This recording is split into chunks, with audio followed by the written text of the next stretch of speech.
Hasil laut Indonesia memang gak ada habisnya. Salah satunya ikan yang satu ini nih, ikan tongkol.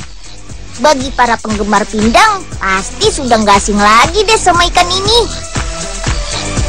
Setiap tahun, para nelayan Indonesia mampu menangkap ikan tongkol hingga 400.000 ton lebih loh. Wih, banyak banget kan? Jumlah ini merupakan jumlah tangkapan terbesar di dunia.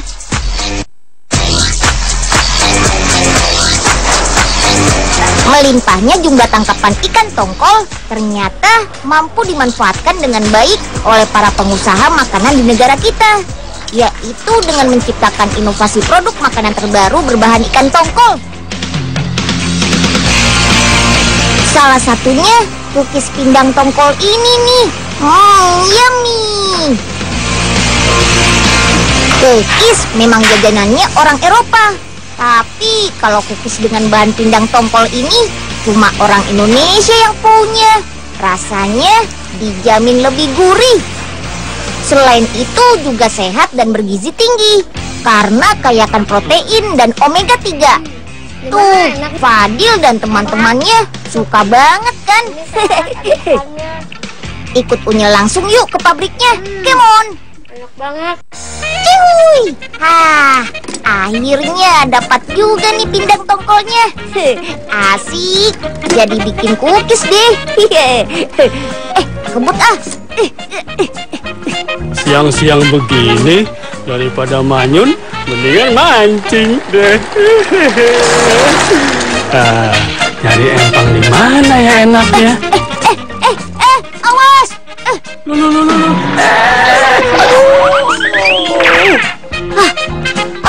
Alhamdulillah. Untung Unyil nggak jatuh. Genjot lagi ah.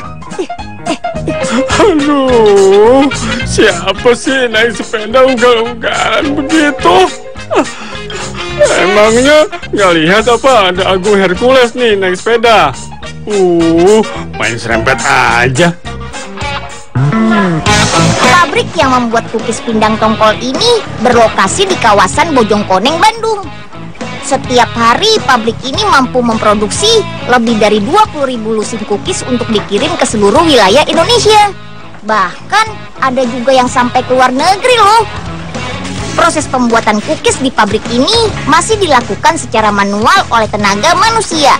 Setidaknya ada lebih dari 500 orang pegawai profesional yang mengerjakannya.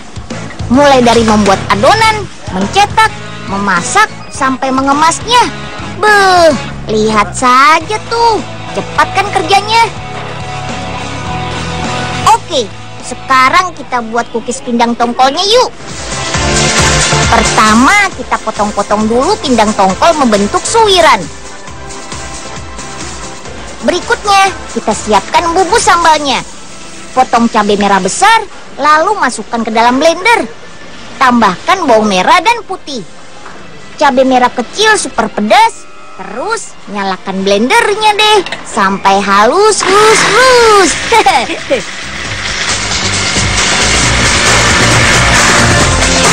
Selanjutnya kita siapkan penggorengannya dulu nih. Tuang minyak goreng secukupnya, lalu tunggu sampai panas dan siap digunakan. Masukkan bumbu sambal yang sudah halus, lalu goreng deh. Jangan lupa tambahkan sedikit gula pasir biar makin kaya rasa. Setelah itu masukkan potongan pindang tongkol, lalu aduk sampai tercampur rata dengan bumbu sambalnya. Terakhir jangan lupa tambahkan daun kemangi biar aromanya makin mantap. Sip, bahan sambal pindang tongkolnya sudah siap nih. Ini mau bikin apa sih sebenarnya? Bikin cookies apa mau nyambel ya? Kok pakai bawang sama cabai-cabean begini? Pak Oga, Unyil sudah dapat pindang tongkolnya nih. Hah? Pindang tongkol? Ini kan pabrik cookies, Den. Bukannya warung Sunda. Ngapain sih pakai bikin pepes pindang segala? Siapa yang mau bikin pepes? Pindang ini sama bumbu cabenya mau dibuat campuran cookies, Pak. Den Unyil memang kreatif deh kalau soal makanan. Iya dong, bukan unyil namanya kalau nggak kreatif. Sekarang kita buat adonan cookiesnya. Masukkan mentega, butter, dan juga kuning telur ke dalam baskom. Lalu aduk menggunakan mixer sampai tercampur rata. Setelah itu tambahkan tepung terigu. Lalu sambal pindang tongkol yang sudah dibuat tadi. Terus aduk lagi deh. Kali ini ngaduknya pakai tangan langsung ya, biar lebih mantap.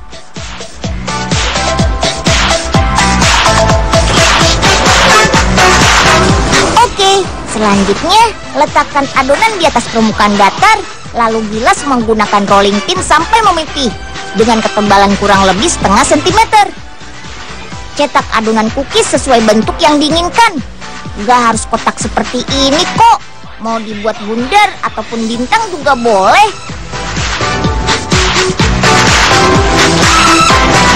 Susun teratur di atas loyang, lalu olesi dengan kuning telur. Terakhir, jangan lupa tambahkan suiran pindang tongkol untuk toppingnya. Yummy! Sekarang waktunya kita panggang. Susun loyang di rak bersama cookies-cookies jenis lainnya. Masukkan rak ke dalam mesin oven, lalu panggang selama kurang lebih 10-15 menit dengan suhu di atas 100 derajat Celcius. Nah, ini dia hasilnya. Cookies sehat dari pindang tongkol. Cookiesnya orang Indonesia loh. Keren kan? Sama seperti cookies-cookies lainnya, cookies pindang tongkol juga dikemas menggunakan toples plastik. Susun cookies secara teratur dalam toples, jangan sampai ada ruang kosong. Kemudian pastikan susunan cookiesnya tidak bergeser saat toples diguncangkan. Dengan begitu, cookies yang ada di dalamnya jadi tidak mudah hancur saat terkena goncangan. Beri label, setelah itu cookies pindang tongkol siap dikirim ke agen-agen penjual di seluruh Indonesia.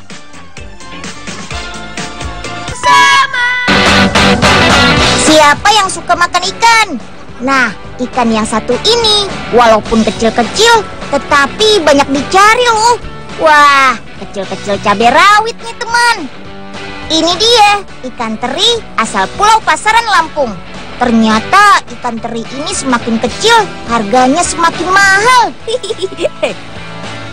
Walaupun kecil, ikan teri segar yang belum diasinkan mengandung protein yang sangat tinggi, berfungsi untuk pertumbuhan, serta menambah kekuatan dan daya tahan tubuh. Come on, kita lihat bagaimana pembuatan ikan teri gulungnya. Let's go! Ayo Nyil, kita cari ikan terinya di laut. Iya, Sro. Ini Unyil sudah bawa alat tangkap ikannya. Tapi hati-hati ya, jangan sampai kita nyemplung ke laut nanti, Sro. Iya. Itu ikannya Nyil. Kelihatan tuh muncul ke permukaan. Tuh. Ya, malah Usro kecebur deh. Hah? Aduh, ya, Usro, licin ya perahunya. Nih, pegangan alat ini, Sro, biar Usro bisa naik ke perahu lagi. Iya, Nyil. Ayo. Tadi Usro pleset. Pegang yang kenceng ya, Nyil. Usro mau naik nih. Akhirnya. Ya, udah nggak dapet ikan. Usro malah kecebur lagi deh. Ya udah, nggak apa-apa, Sro. Besok kan kita bisa cari lagi ikan terinya. Udah yuk, kita pulang. Udah sore nih.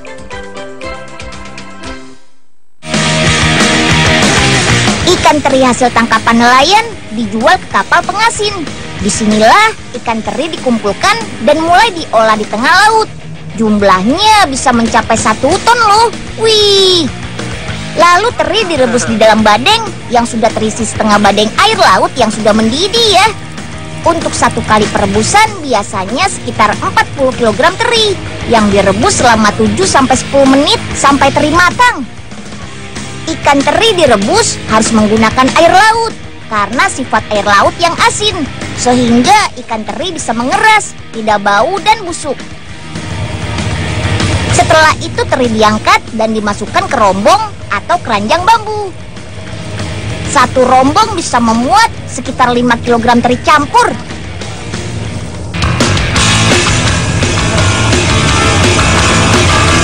Setelah itu rombong dipindahkan ke perahu atau kapal dan diangkut ke pinggir dermaga. Dengan sigap, teri-teri di keranjang langsung dipindahkan satu demi satu ke gerobak yang sudah menunggu. Ayo Pak, semangat ya membawa gerobaknya. Penuh teri semua tuh. Dari gerobak, teri dipindahkan ke para-para, yaitu tatakan berbentuk anyaman jaring untuk tempat menjemur teri.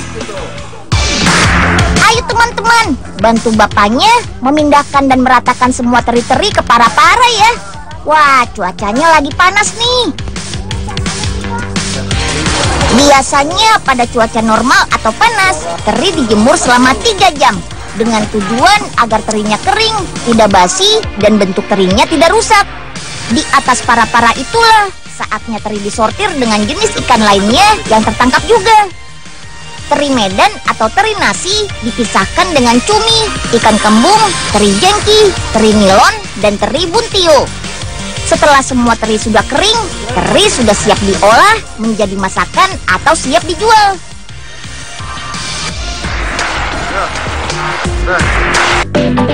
Ayo dong Sro, cepetan jalannya. Nanti kalau kesiangan kita bisa kehabisan terinya nih. Iya Nyil, sabar. Ini juga udah cepet Nyil. Ya, Sro, kalau kayak gini jalannya kita nggak bakal bisa dapat apa-apa nih Sro. Nggak ada yang bisa dijual nanti. Nyil, berat banget nih gerobaknya.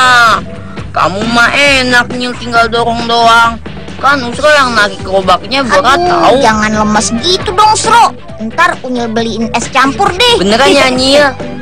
Nah, gitu dong. Kan Usro jadi semangat nih narik gerobaknya. Nah, ada yang unik juga nih di Pulau Pasaran ini. Teri-teri ini bisa diolah menjadi teri gulung. Hah? Terinya digulung-gulung gitu maksudnya? Jadi begini loh cara pembuatannya. Teri yang sudah dicuci bersih digoreng sampai kering selama 5 menit. Sekarang kita buat adonannya ya. Tepung terigu dicampur telur, mentega cair, air matang, garam. Lalu adonan diaduk sampai kalis dan dibentuk ya.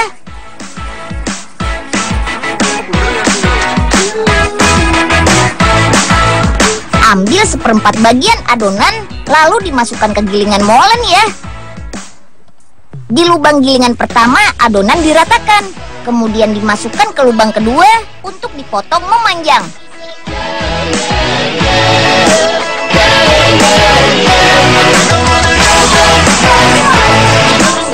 Lalu ambil teri dan digulung dengan adonan sampai tertutup dan ditaruh di wadah hingga bentuknya menyerupai molen mini.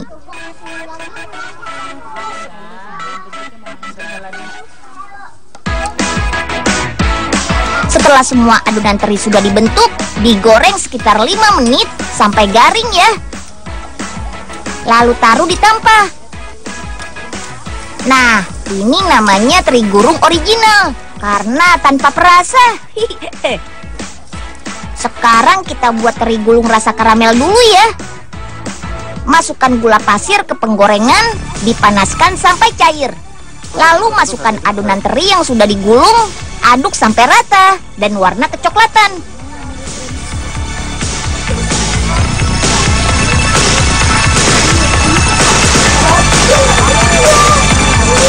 Setelah itu diaduk dengan kacang wijen di wadah.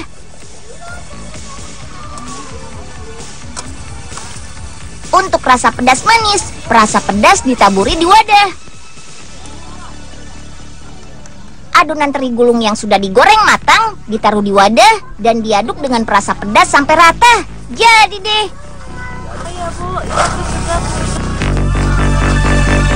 Setelah semua teri gulung 3 rasa sudah jadi, waktunya packing. Yeay, teri dimasukkan ke plastik bening lalu disiler. Teri gulung rasa pedas dijual perbungkusnya Rp7.000. teri gulung karamel 6.000 per bungkus, dan teri gulung original 5.500 per bungkus. Wah, sudah enak, murah lagi. Mantap! Wah, jadi kepengen ya. Apalagi ngeliat Naya, Listi, dan Tia makan teri gulungnya. Yummy! Wih, asik banget sih. Andini, Ana, dan Majid lagi makan apa ya? Enak banget deh. Satu lagi nih, olahan dari ikan yang pastinya asik dan sehat. Yap, bola-bola ikan tuna. Hayo, siapa yang suka makan ikan tuna? Ikan laut yang satu ini memang banyak penggemarnya. Gak salah deh kalau banyak yang mengolahnya menjadi aneka kreasi makanan. Salah satunya adalah UKM Balibu Food di Yogyakarta. Come on, kita intip cara membuat bola-bola ikan tunanya yuk. Ikan. Monggo ikannya, Bu.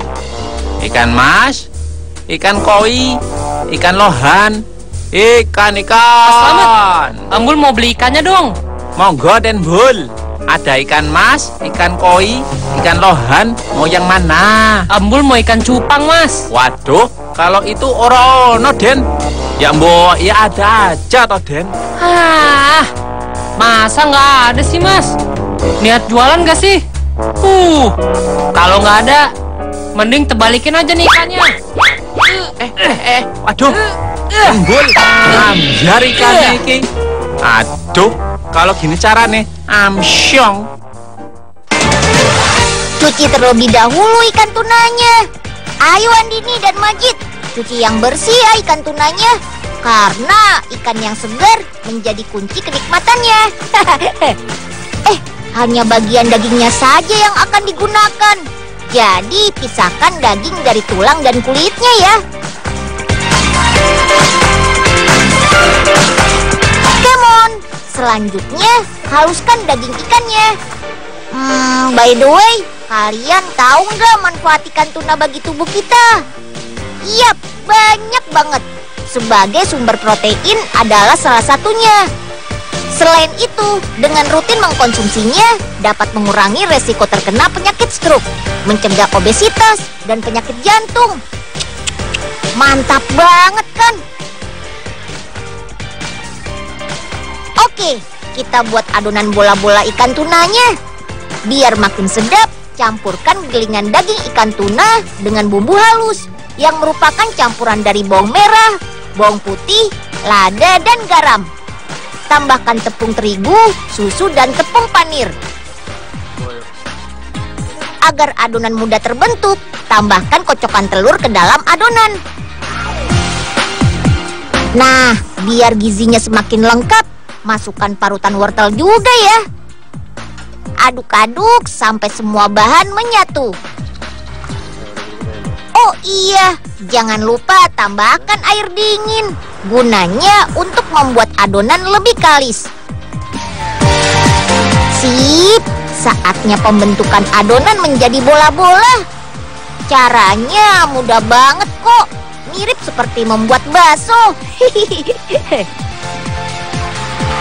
Agar tidak mudah hancur, bola-bola ikan tunanya harus segera masuk ke dalam air yang mendidih. Masak hingga mengapung. Nah, agar tetap kenyal, rendam langsung bola-bola ikan yang sudah matang dalam air es. Cukup sebentar saja, lalu balur dalam tepung terigu. Dan celupkan pada adonan tepung cair yang berguna sebagai pengikat tepungnya. Terakhir, balurkan pada tepung panir.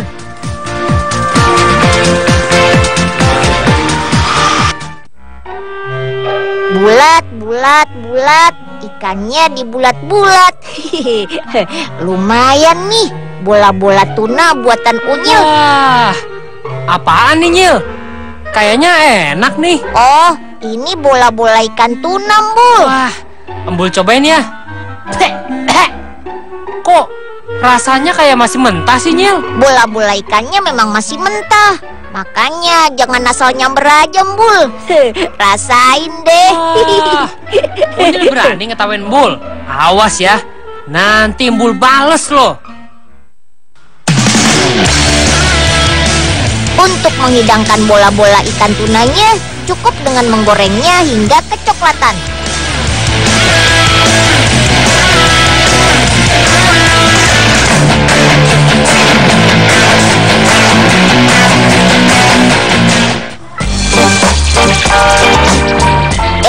Yang mau menjadikannya sebagai oleh-oleh bisa banget kok. Karena bola-bola ikan tuna ada yang frozennya loh. Dan dibanderol dengan harga yang cukup bersahabat. Nah, sudah tahu kan cara membuat kreasi dan manfaat dari ikan tuna? Ayo, jangan malas makan ikan ya. Biar makin pintar, kayak Unyil.